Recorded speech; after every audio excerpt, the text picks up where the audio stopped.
Hey guys, we're doing another fly tying video. I'm filming this on the same day as I did last week's video. Yes, this is one of my patterns where I'm like, wait a minute, why shouldn't there be this? You know? And so like, I came up with this idea, and I think I'm gonna call this pattern the egg-eating caddis. If any of you have followed the links that I've put in some of my videos to realflyrod.com, you'll know that there are lots of patterns that incorporate eggs and another thing. You know, there's very common ones. Egg-sucking leech, sonic egg-sucking leech, steak and eggs.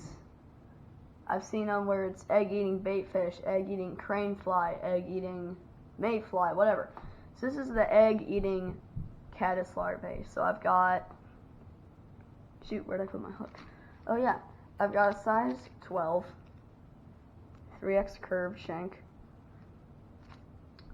And I'm starting the thread about halfway. Keep hitting the camera.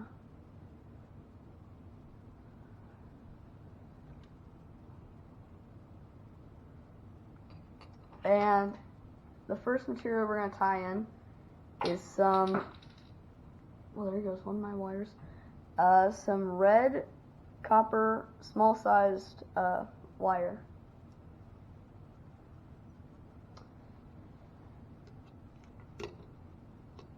And so I'm just going to tie it in on, actually, I'm not going to tie that in yet. Don't tie that in yet, but keep it ready because we're about to.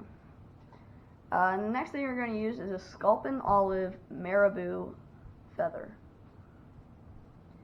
And so all you need is a feather from the top here. So just get the feather, bring some back. You're just going to snip it off.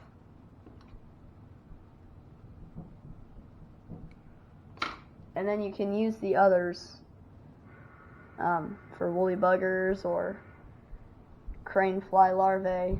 Bar's crane fly larvae is a really good one. And you're going to tie it in. Now you don't measure. You'll see why.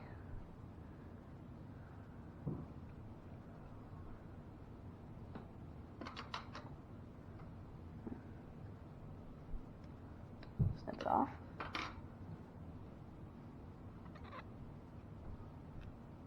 And after you've secured it, you kind of see here where the bend is. So you're going to snip it off right at the bend.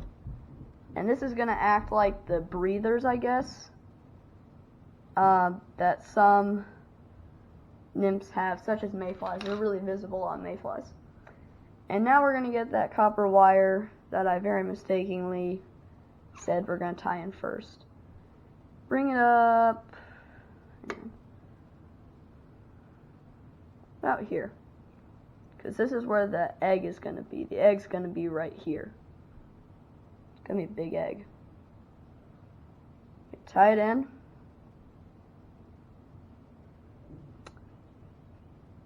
And then you're going to carry it using the thread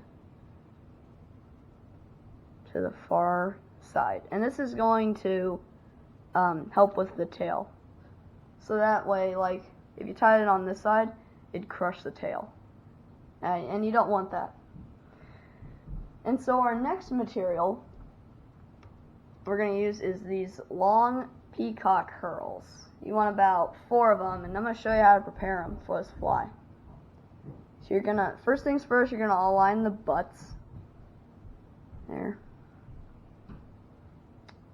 Stroke up on these tips and snip them off so that they're square, like that.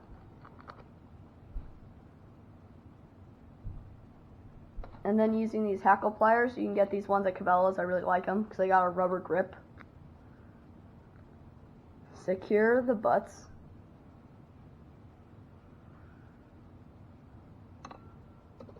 And then tie the fibers in. The hurls in. I said fibers.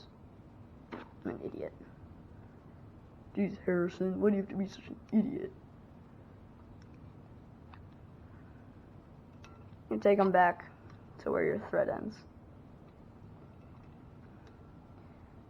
And then you're just going to twist them to form a rope. And now if you didn't know, those hurls have two sides. They have a really green and blue side, and then they have a brown, dark, ugly side. And so by twisting them, you can get the green side to really show, and that's really important for this fly.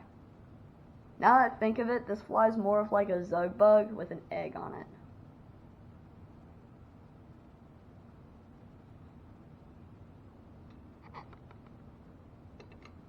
I'm trying not to hit the camera, but I'm doing it anyway. Now.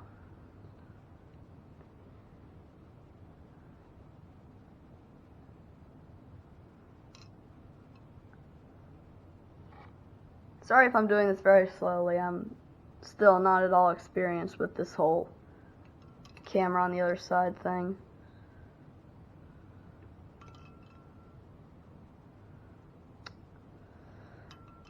Still working on it.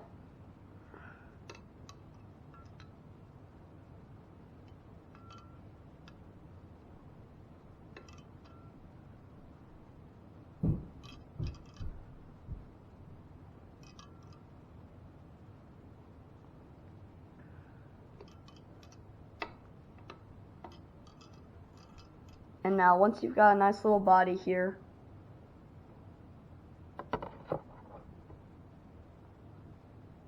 you can secure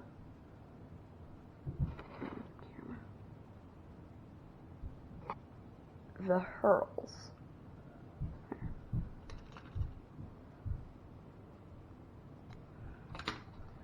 And make sure you save these because you can use these for other flies.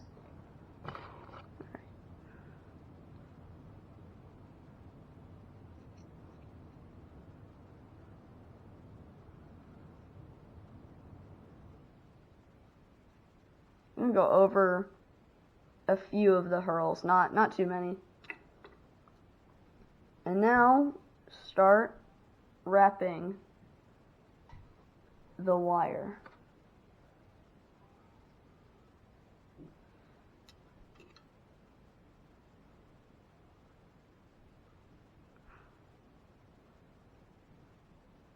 And the purpose of using the wire is because it will reinforce the hurls.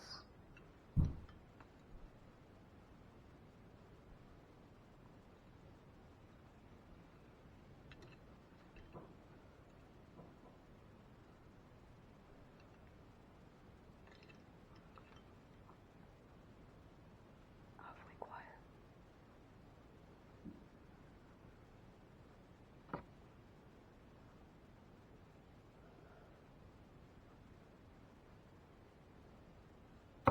There we go. Snip the wire, clean this area up, and this is where it's going to start to get a little bit confusing. I'm actually going to have to move the camera for this, so just give me 1 second real quick. I'm going to move it this side. See that? You guys see that, right? Okay, good. Okay, so the next thing we're going to do, we're going to pull down on the thread, and you're going to twist it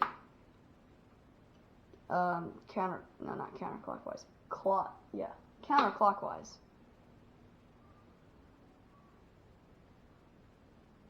And this is going to uncord it, and it'll make it all flat and stuff. You want it to be super flat so that you can see all the fibers. See that? And then you just come in with your bodkin. Mine's super dirty.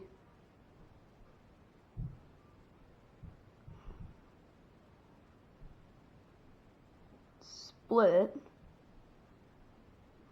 If I can split it.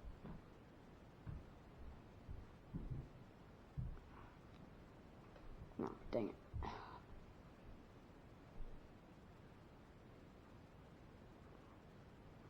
There we go. And once you split it, get your whip finish tool, and there's like a little notch in here. Stick that in, and you're good. And now we're going to use about 3 inches of this glow bug yarn. He's going to pull it apart, and then you got this like little rope thing here. It's going to spread it out, make it wider. Sorry, I can't talk. Like that.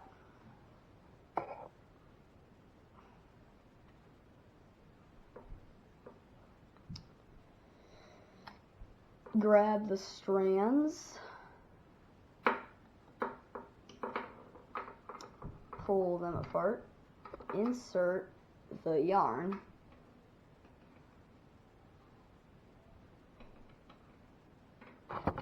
oh, shoot,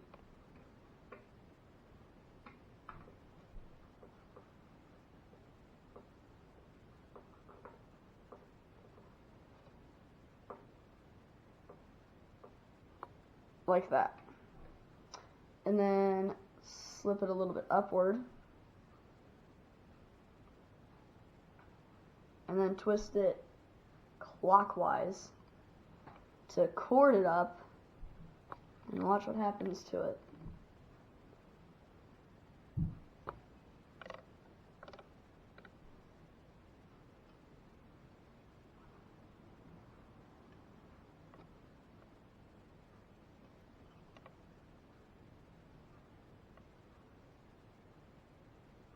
You want it as tight as you possibly can get it.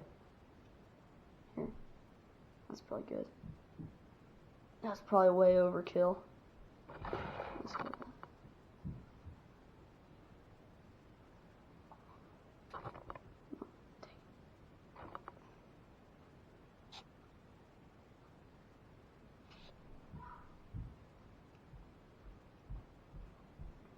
And then use your fingers to like kind of stop the thread a little bit.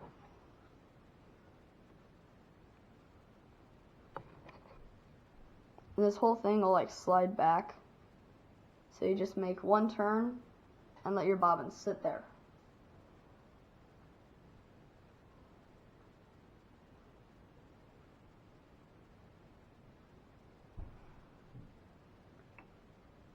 Unwind that last one.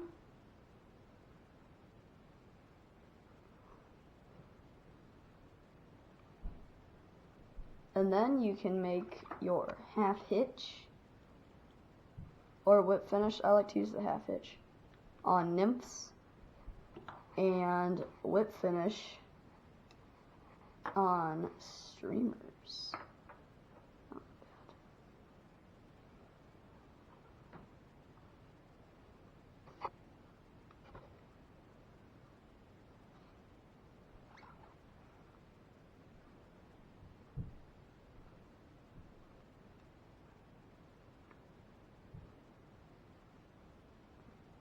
And if your thread is all corded up, it'll make knots and stuff. And then you can snip the thread.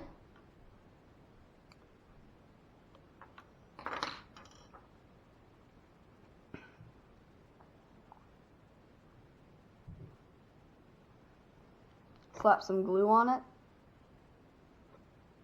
I just covered the eye, but you can use some fishing line to clear it back up, and then slide the assembly forward while watching the eye.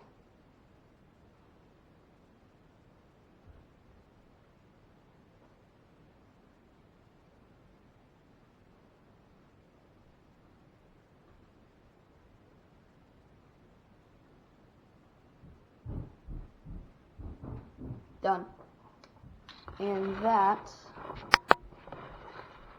is the egg-sucking caddis, or egg-eating caddis. Yeah. Sorry about the bench. My bench is a mess right now. I need it cleaned up. yeah, that was a long video. I'm gonna stop it now. Like and subscribe for new videos almost every Saturday morning. I try and post new videos every Saturday morning. I don't know. I'm gonna try and make a fishing video soon. So, yeah. I'll see you guys.